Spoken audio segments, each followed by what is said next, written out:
शांति। आज 12 अक्टूबर 2024। आज दशहरा या विजयदशमी का भी शुभ दिन है, क्योंकि रावण के ऊपर श्री राम ने विजय प्राप्त की।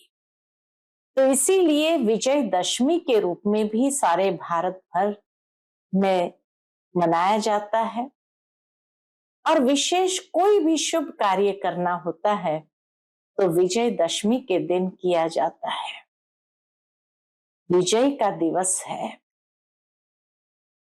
बहुत सुंदर बात विजयदशमी की याद आती है कि कहा जाता है कि जब श्री राम रावण को मार करके उस पर विजय प्राप्त करके जब अयोध्या वापस लौटे तो मां कौशल्या ने चारों तरफ से बातें सुनी कि श्री राम ने रावण को मारा।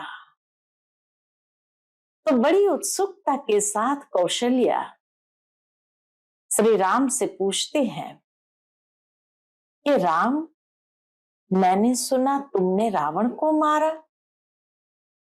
तो श्री राम मुस्कुराकर कहते हैं कि मां, मैंने रावण को नहीं मारा, रावण को उसके मैंने मारा, अर्थात उसके अहंकार ने उसको मारा है। सचमुच बाबा भी हम बच्चों को यही शिक्षा देते हैं कि जब कोई भी देह अहंकार में आते हैं तो जैसे 5वीं मंजिल से नीचे गिर जाता है और ऐसी चोट उसको लगती है। तो कभी भी हमें अपने अहंकार के वश नहीं होना है। अहंकार मार देता है।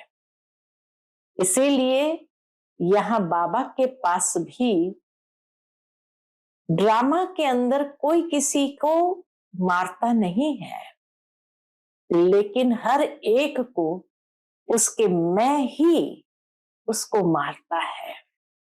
उसका अहंकार ही उसको नष्ट करता है। तो इसीलिए बाबा कहे सावधान। आज की बाबा की मुरली में भी बाबा ने चक्र का रहस्य सुनाया है और बाबा कहे इस चक्र के अंदर हर एक आत्मा अपना एक्यूरेट पाथ बजाती है। इसीलिए तुम्हें किसी भी पार्ट को देखते हुए मन के अंदर व्यर्थ संकल्प नहीं चलाने हैं। सुनते हैं आज के बाबा के अनमोल मधुर महावाक्य। ओम शांति। मीठे बच्चे, बाप खेवैया बन आया है।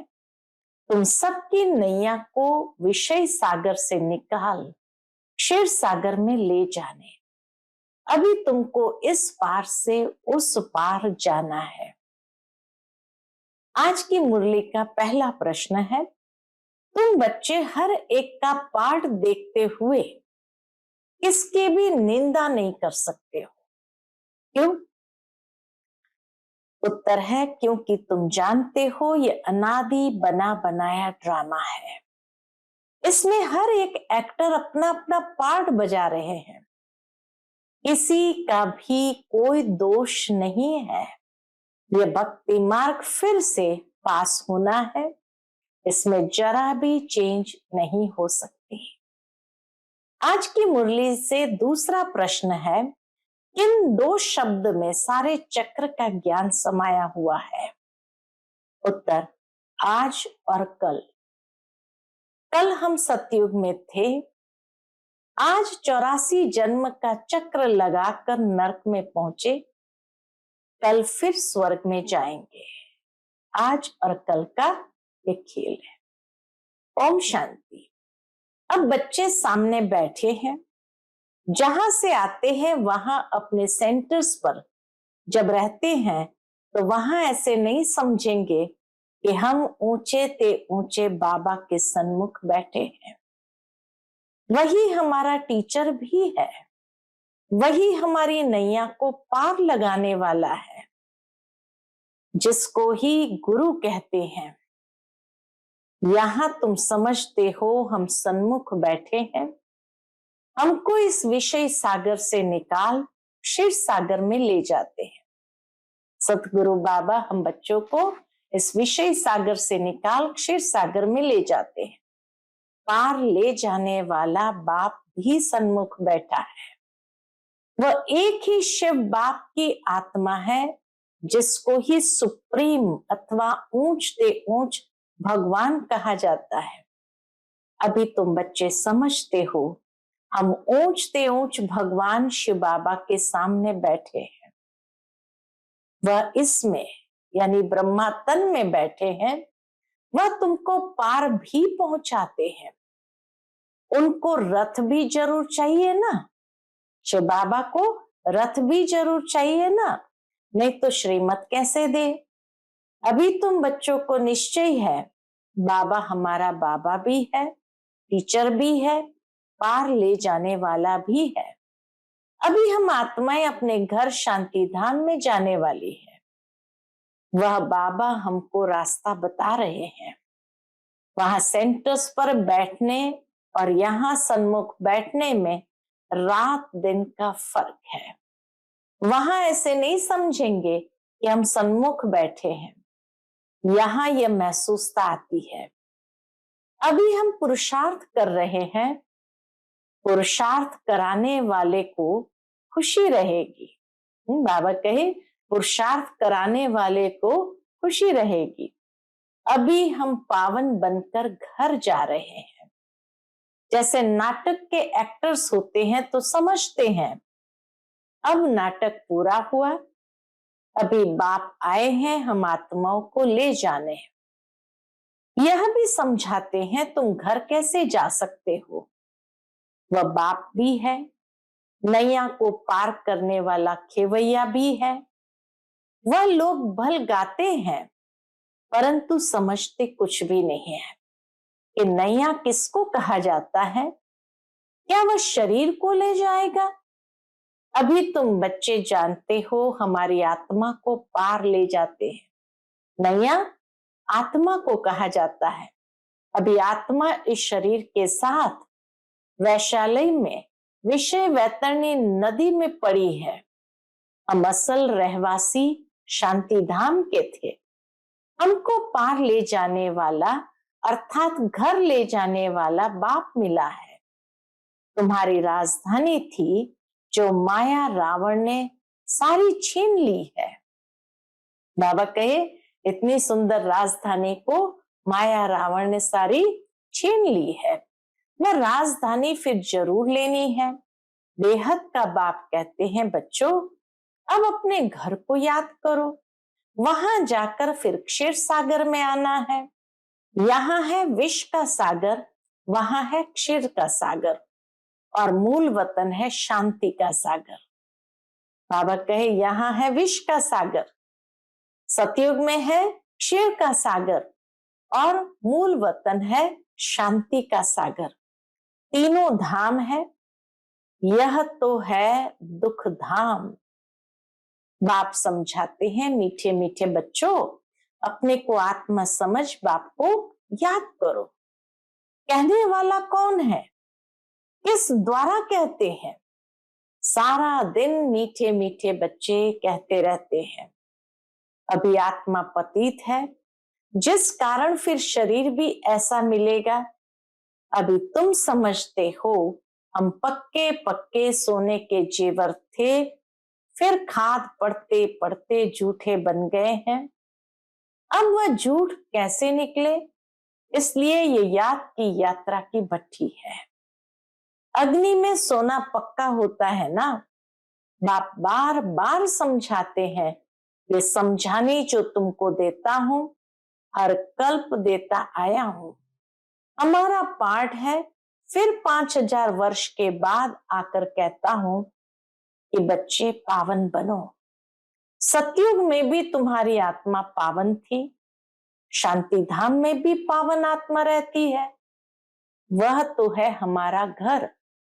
कितना स्वीट घर है जहां जाने के लिए मनुष्य कितना माथा मारते हैं। बाप समझाते हैं अभी सबको जाना है फिर पाठ बजाने के लिए आना है। यह तो बच्चों ने समझा है।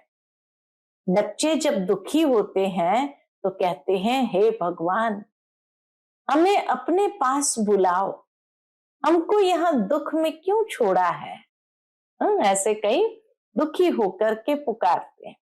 जानते हैं बाप परमधाम में रहते हैं तो कहते हैं, हे भगवान, हमको परमधाम में बुलाओ। सतयुग में ऐसे नहीं कहेंगे। बाबा कहे, सतयुग में ऐसे नहीं कहेंगे, वहां तो सुख ही सुख है, यहाँ अनेक दुख है। तब पुकारते हैं, हे भगवान। आत्मा को याद रहती है, परमधाम की याद आत्मा को रहती है, परंतु भगवान को जानते बिल्कुल ही नहीं है। अभी तुम बच्चों को बाप का परिचय मिला है। बाप रहते ही है परमधाम में, घर को ही याद करते हैं। ऐसे कभी नहीं कहेंगे राजधानी में बुलाओ, राजधानी के लिए कभी नहीं कहेंगे। बाप तो राजधानी में रहते भी नहीं, वह रहते ही है शांति धाम में। सब शांति मांगते हैं। परमधाम में भगवान के पास तो जरूर शांति ही होगी। जिसको मुक्ति धाम कहा जाता है, वह है आत्माओं के रहने का स्थान, जहां से आत्माएं आती है। सतयुग को घर नहीं कहेंगे, परमधाम को घर कहेंगे। सतयुग को राजधानी कहेंगे, वह है राजधानी। अब तुम कहां कहां से आए हो, यहां आकर सन्मुख बैठे हो। बाप बच्चे बच्चे कह बात करते हैं। बाप के रूप में बच्चे बच्चे भी कहते हैं। वे टीचर बन सृष्टि के आदि मध्य अंत का राज अथवा हिस्ट्री ज्योग्राफी भी समझाते हैं। यह बातें कोई शास्त्र में नहीं है। तुम बच्चे जानते हो मूल वतन है हम आत्माओं का घर, सूक्ष्म वतन तो है ही दिव्य दृष्टि की बात। बाकी सतयुग, त्रेता, द्वापर, कलयुग तो यहां ही होता है। पाठ भी तुम यहां बजाते हो, सूक्ष्म वतन का कोई पार्ट नहीं। यह साक्षात्कार की बात है। कल और आज यह तो अच्छी रीति बुद्धि में होना चाहिए। कल हम सतयुग में थे, फिर 84 जन्म लेते लेते आज नरक में आ गए हैं। बाप को बुलाते भी नरक में है। सतयुग में तो अथाह सुख है, तो कोई बुलाते ही नहीं है। यहां तुम शरीर में हो तब बात करते हो। बाप भी कहते हैं, मैं जानी जाननहार हूं, अर्थात सबके मन की बात को जानने के लिए नहीं कहते, अर्थात सृष्टि के आदि मध्य अंत को जानता हूं। परंतु सुनाऊं कैसे? विचार की बात है ना, इसलिए लिखा हुआ है बाप रथ लेते हैं। कहते मेरा जन्म तुम्हारे सदृश नहीं है, मैं इसमें प्रवेश करता हूं। रथ का भी परिचय देते हैं। यह आत्मा भी नाम रूप धारण करते करते तमो प्रधान बनी है। इस समय सब छोरे हैं। कौन है? गावड़े के छोरे, क्योंकि बाप को जानते ही नहीं है। तो सब छोरे और छोरियां हो गई। आपस में लड़ते हैं तो कहते हैं ना, छोरे छोरियां लड़ते क्यों? तो बाप कहते हैं, मुझे तो सब भूल गए हैं। आत्मा ही कहती है, छोरे छोरियां। लौकिक बाप भी ऐसे कहते हैं, बेहद का बाप भी कहते हैं, छोरे छोरियां ये हाल क्यों हुआ है? कोई धनी धोरी है? तुमको बेहद का बाप जो स्वर्ग का मालिक बनाते हैं, जिसको तुम आधा कल्प से पुकारते आए हो, उनके लिए कहते हो ठिक्कर बित्तर में है। बाप अब सन्मुख बैठ समझाते हैं। अभी तुम बच्चे समझते हो हम बाबा के पास आए हैं, ये बाबा ही हमको पढ़ाते हैं, हमारी नैया पार करते हैं। क्योंकि यह नैया बहुत पुरानी हो गई है। तो कहते हैं इनको पार लगाओ। आत्मा नैया बहुत पुरानी हो गई है, तो कहते हैं इनको पार लगाओ, फिर हमको नई दो। पुरानी नैया खौफनाक होती है, कहाँ रास्ते में टूट पड़े, एक्सीडेंट हो जाए, तो तुम कहते हो हमारी नैया पुरानी हो गई है, अब हमें नई दो, वस्त्र भी नए दो। इनको वस्त्र भी कहते हैं, नैया भी कहते हैं। बच्चे कहते बाबा हमको तो ऐसे लक्ष्मी नारायण वस्त्र चाहिए। बाप कहते मीठे मीठे बच्चों, स्वर्गवासी बनने चाहते हो? हर 5000 वर्ष बाद तुम्हारे ये कपड़े पुराने होते हैं, फिर नया देता हूं। यह है आसुरी चोला, यह चोला है आसुरी चोला। आत्मा भी आसुरी है। मनुष्य गरीब होगा तो कपड़े भी गरीबी के पहनेंगे, शाहूकार होगा तो कपड़े भी शाहूकारी के पहनेंगे। यह बातें अभी तुम जानते हो। यहां तुमको नशा चढ़ता है। हम किसके सामने बैठे हैं? सेंटर्स पर बैठते हैं तो वहां तुमको ये भासना नहीं आएगी। जो मधुबन में भासना आती है, बाबा कहे वह भासना सेंटर पर नहीं आएंगी। यहाँ सन्मुख होने से खुशी होती है, क्योंकि बाप डायरेक्ट बैठ समझाते हैं। वहां कोई समझाएगा तो बुद्धियों कहाँ कहाँ भागता रहेगा। कहते हैं ना गोरख धंधे में फंसे रहते हैं। बच्चों की बुद्धि भी गोरख धंधे में फंसे रहते हैं, फुर्सत कहाँ मिलती है। मैं तुमको समझा रहा हूं, तुम भी समझते हो। बाबा इस मुख द्वारा हमको समझाते हैं। इस मुख की भी कितनी महिमा है। गौ मुख की भी कितनी महिमा है। गौ मुख से अमृत पीने के लिए कहां कहां जाकर धक्के खाते हैं, कितनी मेहनत से जाते हैं। मनुष्य समझते ही नहीं है कि यह गौ मुख क्या है। कितने बड़े समझदार मनुष्य वहां जाते हैं, इसमें फायदा क्या, और ही टाइम वेस्ट होता है। बाबा कहते ये सूर्यास्त आदि क्या देखेंगे। माउंट में जाते हैं सनसेट देखने के लिए, तो बाबा कहते ये सूर्यास्त आदि क्या देखेंगे, फायदा तो इनमें कुछ नहीं। फायदा होता ही है पढ़ाई में। गीता में पढ़ाई है ना, गीता में कोई भी हठयोग आदि की बात नहीं है। उसमें तो राजयोग है। तुम आते भी हो राजा ही लेने के लिए। तुम जानते हो इस आसुरी दुनिया में तो कितने लड़ाई झगड़े आदि है। बाबा तो हमको क्या करते हैं, योग बल से पावन बनाए विश्व का मालिक बना देते हैं। देवियों को हथियार दे दिए हैं। आज महानवमी का दिन है, तो बाबा कहे देवियों को हथियार दे दिए हैं, परंतु वास्तव में इसमें हथियार आदि की कोई बात ही नहीं। काली को देखो कितना भयानक बना दिया है। ये सब अपने अपने मन की भ्रांतियों से बैठ बनाया है। देवियां कोई ऐसी 4-8 भुजाओं वाली थोड़ी होगी। ये सब भक्ति मार्ग है। सो बाप समझाते हैं यह एक बेहद का नाटक है। इसमें कोई की निंदा आदि की बात नहीं। अनादि ड्रामा बना हुआ है, इसमें फर्क कुछ भी पड़ता नहीं है। ज्ञान किसको कहा जाता, भक्ति किसको कहा जाता, बाप समझाते हैं।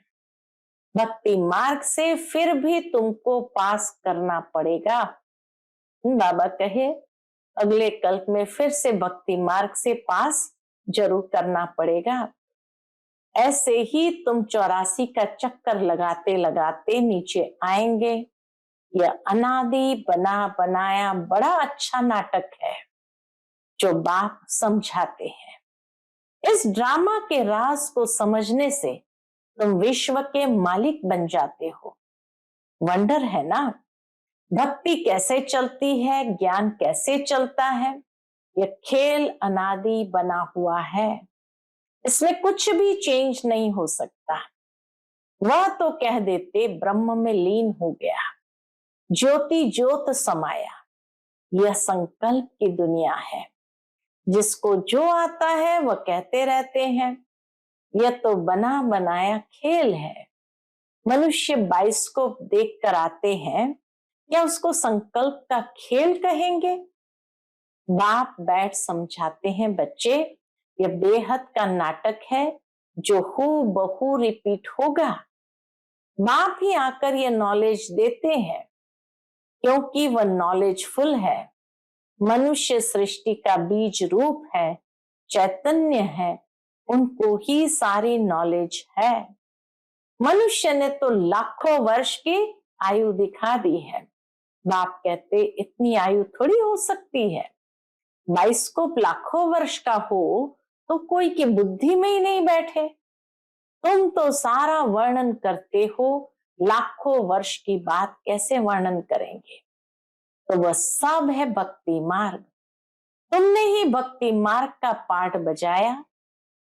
ऐसे ऐसे दुख भोगते भोगते अब कहां पहुंचे हैं? अंत में आ गए हैं। सारा झाड़ जड़ी भूत अवस्था को पाया हुआ है। अब वहां जाना है। अपने को हल्का कर दो। घर जाने के लिए बाबा कहे अपने को हल्का कर दो, बोझ से स्वयं को मुक्त करो।